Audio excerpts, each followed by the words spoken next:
श्रीराम समर्थ. सद्गुरु श्री ब्रह्मचैतन्य गोंदवलेकर महाराज यांचे प्रवचन 27 नोव्हेंबर. निर्गुणाची जाणीव ठेवून सगुण उपासनेत राहावे. समजा आपल्याला एका गावाला जायचे आहे. त्या गावाला जाणारी आगगाडी धरून आपण तिची संगती करतो. आपले गाव आले की आपण गाडी सोडतो. हे जसे खरे, याचप्रमाणे निर्गुण हे आपले साध्य असले तरी आज आपल्याला सगुणच खरे मानून त्याची संगती केली पाहिजे.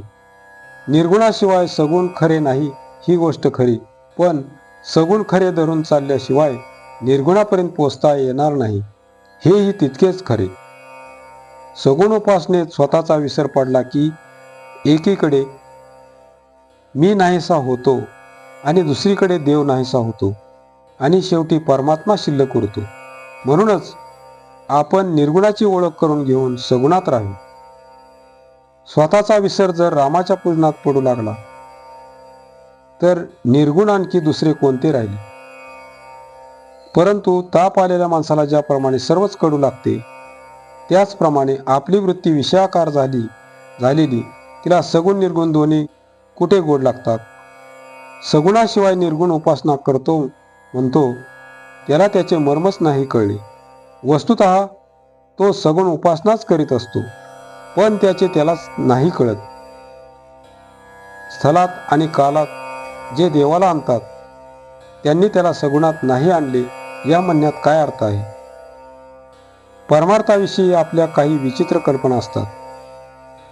अगदी अडाणीपणा पत्करला, पण हे विपरीत ज्ञान नको. सूर्य हा आपल्या आधी होता, आज आहे आणि पुढेही राहणार आहे. तो नेहमीचाच असल्यामुळे त्याचे अस्तित्व आपल्या ध्यानात येत नाही. त्याच्याकडे आपण दुर्लक्ष करतो. भगवंताच्या बाबतीत आपले तसेच घडते.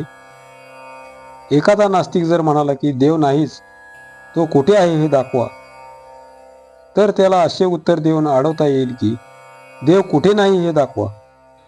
पण हा उत्तम मार्ग नव्हे.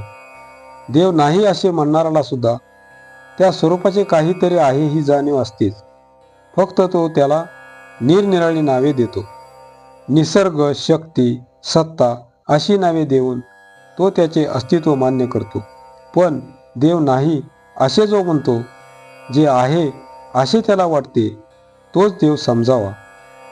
मनुष्याला जितके ज्ञान असते तितके लिहिता येत नाही, आणि जितके लिहिलेले असते तितके वाचणाऱ्याला समजत नाही.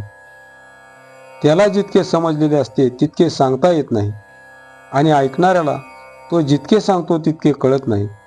आणि म्हणून मूळ वस्तूचे वर्णन स्वतः अनुभव घेऊनच समजावे. परमात्मा करता आहे असे समजून आपण आजचे कर्तव्य करीत राहावे. आजचे बोधवचन: निर्गुण हे दिसत नाही, कळत नाही, म्हणून ते अवतार रूपाने अथवा संत रूपाने सगुण रूप घेऊन येते. जानकी जीवन स्मरण जय जय राम. श्रीराम जय राम जय जय राम.